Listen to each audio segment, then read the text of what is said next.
Jumpa lagi dengan saya, Willy The Rooms, tetap di The Sinners Channel.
Sejak zaman bapak-bapak gereja, masalah kejahatan merupakan masalah yang sangat penting dibahas.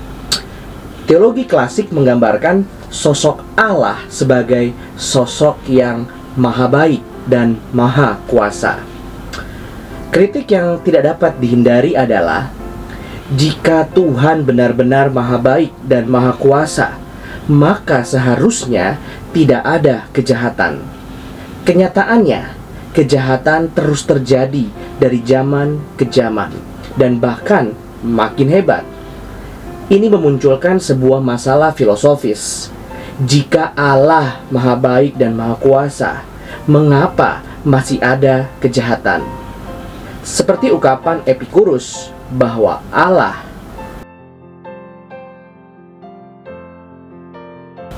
entah ingin menghilangkan kejahatan namun tidak mampu, atau dia mampu namun tidak bersedia, atau dia tidak mau dan tidak mampu, atau dia mau dan tidak mampu.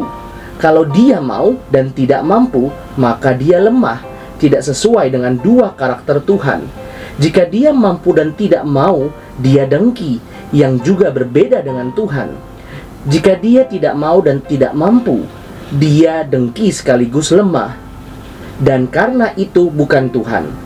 Kalau dia mau dan mampu, yang mana saja yang pantas di sisi Tuhan, lalu dari sumber manakah keburukan itu? Atau mengapa dia tidak menghapuskannya? Pertanyaan-pertanyaan filosofis dan teologis seperti ini terus berusaha dijawab oleh para teolog dan filsuf Kristen. Kekristenan mempercayai Allah yang bersifat personal, yang membuat Allah pasti memiliki sifat-sifat, termasuk maha baik dan maha kuasa. Oleh sebab itu, masalah kejahatan menjadi masalah krusial yang harus ditanggapi oleh para teolog dan filsuf Kristen.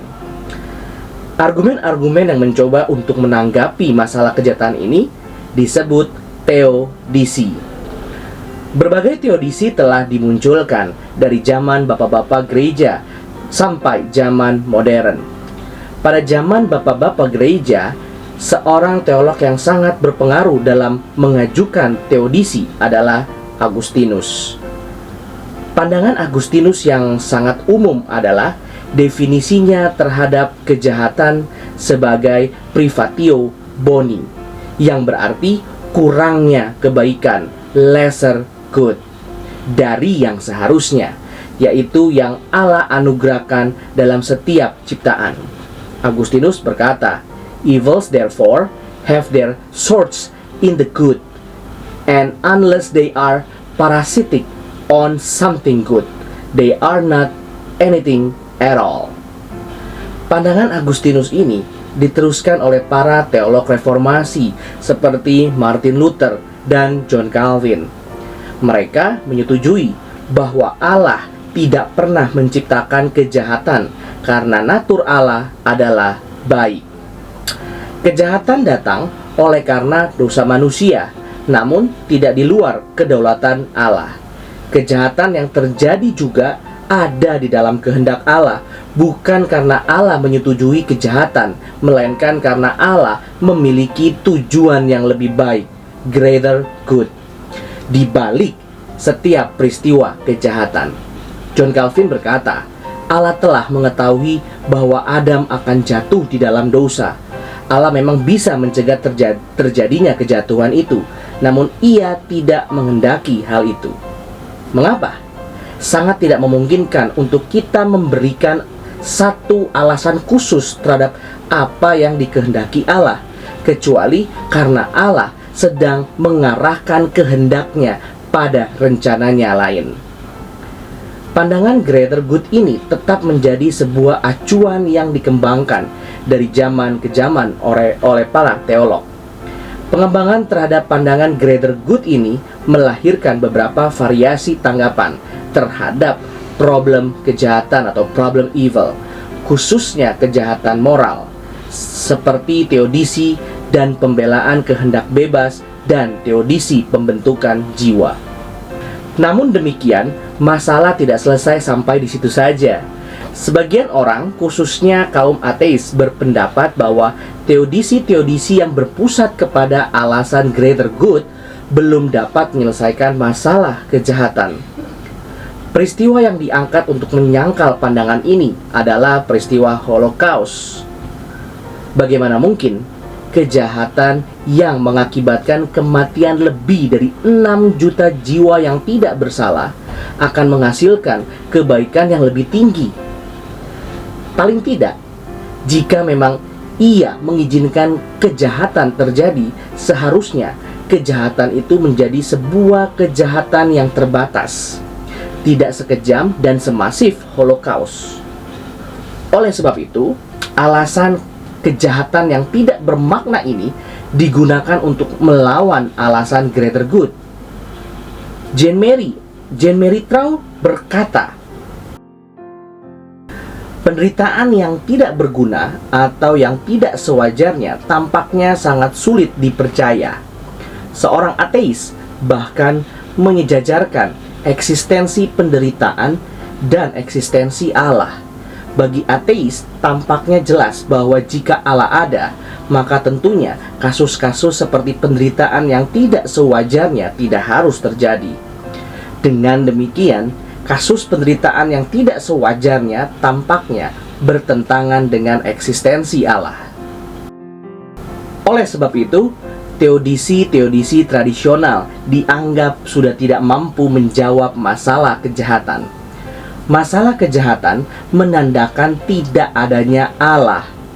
Richard Kearney mengatakan, "The God that died in Holocaust was the God of theodicy."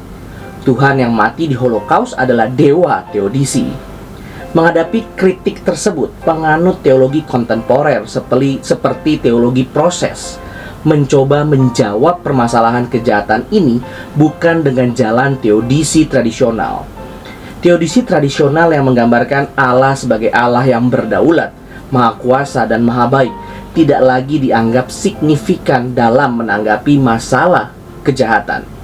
Sebaliknya, para teolog proses menanggapi permasalahan kejahatan dengan cara mereduksi atribut-atribut Allah, khususnya kemahakuasaan dan kedaulatan Allah. Menurut mereka, ini adalah satu-satunya cara untuk menyelesaikan masalah kejahatan, sehingga Allah tidak menjadi pihak yang disalahkan atas terjadinya kejahatan. William Hesker mengatakan,